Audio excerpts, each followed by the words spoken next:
সৰু পথাৰৰ নৰ ওপৰ খনিকৰ মৰমৰ বিধায়ক বিশ্বজিৎ ফুকনক আজি এই জনসমাগমৰ মাজত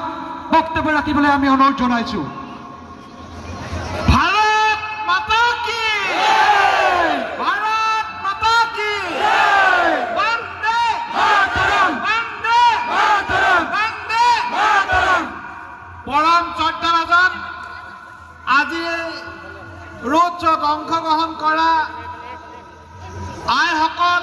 জ্যেষ্ঠসকল সমবেত সুধীবৃন্দ আমাৰ দলৰ বিভিন্ন দায়িত্বত থকা বিষয়ববীয়াসকল মই আপোনালোক সকলোকে স্বাগতম জনাইছোঁ আৰু নতুন বছৰৰ অসমীয়া নতুন বছৰৰ আৰু ৰঙালী বিহুৰ শুভকামনা জনাইছোঁ। আজি আমি সকলোৱে কামাখ্যা প্ৰসাদ তাছাৰ সমৰ্থনত বৰপথাৰ চহৰত এক পদযাত্ৰা কৰিলোঁ। এই পদযাত্ৰাৰ জৰিয়তে আমি অহা 19 তাৰিখে অনুষ্ঠিত হ'ব লগা ভোটদানত কামাখ্যা প্ৰসাদ তাছা ডাঙৰীয়াক অধিক ভোটত যে বিজয়ী কৰিম তাৰ এক সংকল্প গ্ৰহণ কৰিলোঁ। সৰু পথাৰ বুলি ক'লে 21 চনৰ আগৰ সৰু পথাৰ আৰু 21 চনৰ পাছৰ সৰু পথাৰৰ কথা মই আপোনালোকক ক'ব লগা নাই, আপোনালোকে নিজেই দেখিছে। আমি 21 চনৰ পাছত সৰু পথাৰ সমষ্টিটোৰ সৰ্বদিশতে উন্নয়ন আৰু বিকাশৰ বাবে কাম কৰিছোঁ। এইবাৰ ভাৰতৰ প্ৰধানমন্ত্ৰী নৰেন্দ্ৰ মোদী ডাঙৰীয়াক তৃতীয়বাৰৰ বাবে ভাৰতবৰ্ষৰ প্ৰধানমন্ত্ৰী কৰিবৰ বাবে আমি সকলোৱে ভোটাধিকাৰ সাব্যস্ত কৰিম। যিহেতু তৃতীয়বাৰৰ কাৰণে নৰেন্দ্ৰ মোদী ডাঙৰীয়াক আমি ভোটাধিকাৰৰ জৰিয়তে প্ৰধানমন্ত্ৰী পাতিবলৈ গৈ আছোঁ। এই সময়ছোৱাত 14 চনৰ পৰা 24 চনৰ সময়ছোৱা আৰু তাৰ আগৰ সময়ৰ কিছু তুলনা কৰাৰ প্ৰয়োজন আছে। 14 চনৰ আগৰ ভাৰতবৰ্ষৰ ছবিখন যদি আমি চাওঁ তেতিয়াহ'লে দেখিবলৈ পাম সেই সময়ত টিভি বাতৰি কাকত সকলোতে কংগ্ৰেছ দল আৰু চৰকাৰৰ দুৰ্নীতি বাতৰিয়ে প্ৰকাশ পাইছিল। 2G কেলেংকাৰী 2 লাখ কোটি টকা, কয়লা কেলেংকাৰী 3 লাখ কোটি টকা, কমনৱেলথ গেমছৰ কেলেংকাৰী 50,000 কোটি টকাৰ দৰে লাখ লাখ কোটি টকাৰ কেলেংকাৰী কংগ্ৰেছৰ দিনত সংঘটিত হৈছিল। আৰু নৰেন্দ্ৰ মোদী ডাঙৰীয়া যেতিয়া প্ৰধানমন্ত্ৰী হ'ল তেখেতে সংকল্প ল'লে যে মই নিজেও দুৰ্নীতি নকৰোঁ আৰু কাকো দুৰ্নীতি কৰিবলৈ নিদিওঁ। তাৰ ফলস্বৰূপে ভাৰতবৰ্ষৰ অৰ্থনীতি শক্তিশালী হ'ল আৰু আজিৰ তাৰিখত ভাৰতবৰ্ষৰ অৰ্থনীতি পৃথিৱীৰ ভিতৰত 5ম শক্তিশালী অৰ্থনীতি হ'ল, যিটো কেৱল নৰেন্দ্ৰ মোদী ডাঙৰীয়াৰ বাবে সম্ভৱ হৈছে। আমাৰ সন্মুখত কেৱল চীন, আমেৰিকা, জাৰ্মান আৰু জাপান আছে। ৰাছিয়া, ইংলেণ্ডৰ দৰে, ফ্ৰান্সৰ দৰে বহুত অৰ্থনৈতিক শক্তিক আমি পিছ পেলাই আগবাঢ়ি গ'লোঁ। আমি এইকাৰণে আগবাঢ়ি যাব পাৰিলোঁ যে বিগত সময়ছোৱাৰ নিকা প্ৰশাসন, নৰেন্দ্ৰ মোদী ডাঙৰীয়াৰ বলিষ্ঠ নেতৃত্ব আৰু ভাৰতবৰ্ষৰ এই বিকাশৰ ধাৰাই আমাক আগুৱাই লৈ গ'ল। পূৰ্বতে মনমোহন সিং যেতিয়া প্ৰধানমন্ত্ৰী আছিল সেই সময়ছোৱাত তেখেতে G20, G8 বা বিভিন্ন ধৰণৰ ৰাষ্ট্ৰপ্ৰধানৰ সভালৈ যদি যায় কৰবাৰ চুকত ৰৈ আছিল। কিন্তু আজি সমগ্ৰ পৃথিৱীৰ বাবে নৰেন্দ্ৰ মোদী ডাঙৰীয়া আকৰ্ষণৰ কেন্দ্ৰবিন্দু আৰু তেখেতক সাক্ষাৎ কৰিবৰ বাবে পৃথিৱীৰ বিভিন্ন ৰাষ্ট্ৰৰ ৰাষ্ট্ৰপ্ৰধানে আজিৰ তাৰিখত শাৰী পাতি থাকে। এয়াই হ'ল নৱৰূপৰ ভাৰতবৰ্ষ, নতুন ভাৰতবৰ্ষৰ ছবি। আৰু এই ছবি আহি থকা দিনবিলাকত আৰু সলনি হ'ব যেতিয়া নৰেন্দ্ৰ মোদী ডাঙৰীয়া তৃতীয়বাৰৰ বাবে প্ৰধানমন্ত্ৰী হ'ব। আমি সৰু পথাৰৰ কথাও যদি কওঁ, 21 চনৰ আগৰ সৰু পথাৰ আৰু আজিৰ সৰু পথাৰ। 21 চনৰ আগত যেতিয়া ইয়াত তিৰ্কী ডাঙৰীয়াৰ পিতৃ কন্যা বিধায়ক হিচাপে আছিল, সেই সময়ছোৱাত তেওঁলোকে সমষ্টিৰ উন্নয়নৰ প্ৰতি পিঠি দিয়াৰ ফলস্বৰূপে আমাৰ ৰাইজে জীয়াটো ভুকিছিল 15টা বছৰ পিতৃ আৰু কন্যা ইয়াৰ বিধায়ক হৈ থাকোঁতে যিখিনি কাম কৰিলে গোটেই কামখিনি যদি তুলনা কৰে মোৰ কাৰ্যকালৰ যিকোনো 15 সপ্তাহৰ কামৰ লগত তুলনা কৰিলে মই তাতকৈ বহুত বেছি কাম কৰিছোঁ আজি আমি য'ত থিয় হৈ আছোঁ ইয়াৰ পৰা চাৰিওফালে যদি চাওঁ আমি গোলাঘাটলৈ যোৱা ৰাস্তা আহল বহলকৈ পকীকৰণ কৰিলোঁ আমি গেলাবিলৰ ৰাস্তা নিৰ্মাণ কৰি আছোঁ বৰপথাৰৰ পৰা সৰু পথাৰলৈ যোৱা ৰাস্তা নিৰ্মাণ কৰি আছোঁ ইয়াৰ পৰা উৰিয়াম ঘাটলৈ যোৱা ৰাস্তা নিৰ্মাণ হৈ আছে হস্পিটেলৰ সন্মুখেদি টেঙানীলৈ যোৱা ৰাস্তা নিৰ্মাণ হৈ আছে কালীবাৰীৰ পৰা টেঙানীলৈ যোৱা ৰাস্তা নিৰ্মাণ আৰম্ভ হৈছে বাট পথসমূহ এফালৰ পৰা আমি নিৰ্মাণ কৰি গৈ আছোঁ আজি সৰু পথাৰৰ পৰা বোকাজানলৈ যিটো পথ 22 কিলোমিটাৰ পথৰ বাবে মাননীয় মুখ্যমন্ত্ৰী মহোদয়ে আমাক 77 কোটি টকা অনুদান হিচাপে আগবঢ়াইছে কেৱল 22 কিলোমিটাৰ পথ নিৰ্মাণ ধুনীয়াকৈ হ'ব প্ৰায় 10 মিটাৰ বহলকৈ হ'ব ৰাষ্ট্ৰীয় ঘাইপথৰ দৰে হ'ব এয়া সৰু পথাৰবাসীৰ বাবে গৌৰৱৰ বিষয় আমি বিধায়ক হওঁতে সৰু পথাৰৰ উন্নয়নৰ তালিকাত 126 নম্বৰত নাম আছিল আজি আমি গৌৰৱেৰে ক'ব পাৰোঁ যিকোনো কথাত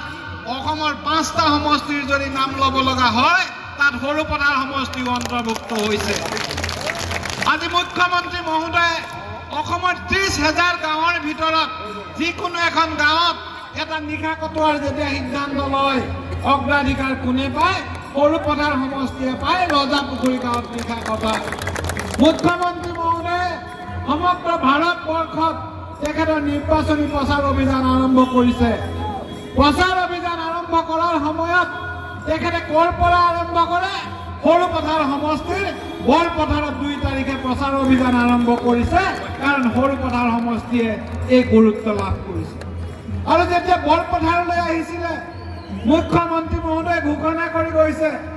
যে বৰপথাৰৰ পৰা গোলাঘাটলৈ যিটো পথ এই পথটো অসম মেলাৰ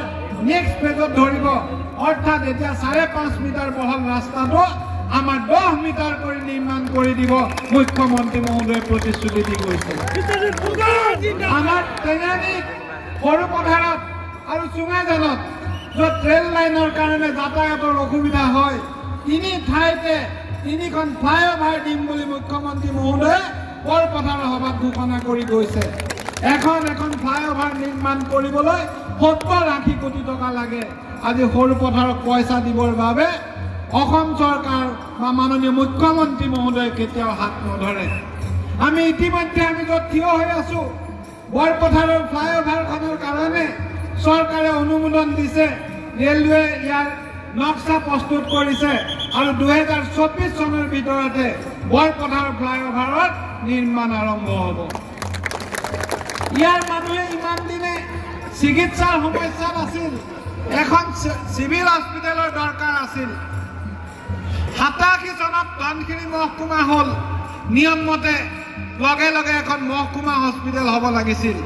কিন্তু তেওঁলোকে নকৰিলে 2021 চনত মই যেতিয়া বিধায়ক হ'লো 6 মাহৰ ভিতৰত অনুমোদন কৰি আমি সৰু পথাৰত চিভিল হস্পিটেল নিৰ্মাণ সম্পূৰ্ণ কৰিলোঁ আৰু 2-3 মাহৰ ভিতৰত উদ্বোধন হ'ব য'ত 26 জনকৈ ডক্টৰ থাকিব সকলো দিশতে সমষ্টিটোৰ উন্নয়ন আৰু বিকাশ আমি কৰিছোঁ মুখ্যমন্ত্ৰী মহোদয়ে বৰপথাৰ সভাত কৈছিল যে সৰু পথাৰ সমষ্টি যিটো আমাৰ মৰঙীৰ পৰা আৰম্ভ কৰি ডিলিমিটেশ্যনৰ আগৰ সমষ্টি এই সমষ্টিটোৰ পৰা আমি 1 লাখ ভোটৰ অগ্ৰগতি প্ৰদান কৰিম আৰু আমি আজি সকলোৱে সংকল্প লওঁ যে মুখ্যমন্ত্ৰী মহোদয়ে কোৱা কথাটো আমি সত্যত পৰিণত কৰিম আৰু কামাখ্যাত আছাত আমি 1 লাখ ভোটৰ লিড দিম আমাৰ ইয়াৰ প্ৰতিদ্বন্দ্বী প্ৰাৰ্থীৰ সম্পৰ্কত আমাৰ ক'ব লগা বিশেষ নাই ৰজ বিনা তিৰিকি ডাঙৰীয়ানী কামৰ নমুনা আপোনালোকে মোতকৈ কম নেজানে সকলোৱে জানে সমষ্টিটোৰ দুৰ্দশাৰ কাৰণ সমষ্টিটোৰ অনগ্ৰসৰতাৰ কাৰণ যদি কোনোবা বুলি কওঁ এই কাৰণ তিৰিকি পৰিয়াল আমাৰ বাবে অভিশাপ হৈ আছিল এই অভিশাপৰ পৰা আমি 21 চনত মুক্তি পাইছোঁ 21 চনত এই সমষ্টিৰ ৰাইজে মোক ৰজদিনা তিৰিকিতকৈ 40,000 বেছি ভোট দিছিল আৰু এইবাৰ কামাখ্যাত আছাক 1 লাখ ভোট বেছি দিব কাৰণ এই সমষ্টিৰ ৰাইজ উন্নয়নৰ লগত আছে আমি কেতিয়াও কোৱা নাই যে কেৱল আমাৰ মুখ চাই ভোট দিয়ক আমি কৈছো যে আমাৰ উন্নয়ন চাই ভোট দিয়ক আমি যিমান উন্নয়ন কৰিছো গৌৰৱ গগৈ ডাঙৰীয়া ইয়াৰ সাংসদ আছিল সাংসদ হৈ থকাৰ পাছত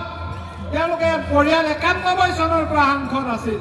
তৰুণ গগৈ ডাঙৰীয়া আছিল দীপ গগৈ আছিল গৌৰৱ গগৈ আছিল পৈতৃক সম্পত্তিৰ দৰে তেওঁলোকে এই অঞ্চল ব্যৱহাৰ কৰিছিল কিন্তু তৰুণ গগৈ দীপ গগৈ গৌৰৱ গগৈ যিটো পৰিয়ালক 33 বছৰ দিন ধৰি সৰুপথাৰ ৰাইজে ভোট দি এমপি কৰি ৰাখিছিল যিটো পৰিয়ালৰ পৰা গৈ এমপি হোৱাৰ বাবে তৰুণ গগৈ পৰৱৰ্তী অৱস্থাত মুখ্যমন্ত্ৰী হৈছিল তেওঁলোকে যেতিয়া সমষ্টিটো এৰি গুচি যাব বিচাৰিলে গৌৰৱ গগৈ ইয়াৰ পৰা যোৱাৰ সময়ত কাকো কিন্তু এখাৰ মাত নলগালে কাকো নকলে মই ইয়াৰ পৰা যাব বিচাৰো আমি ইয়াত লগ পাইছো ৰাস্তাত কাৰোবাক যদি লগ পাওঁ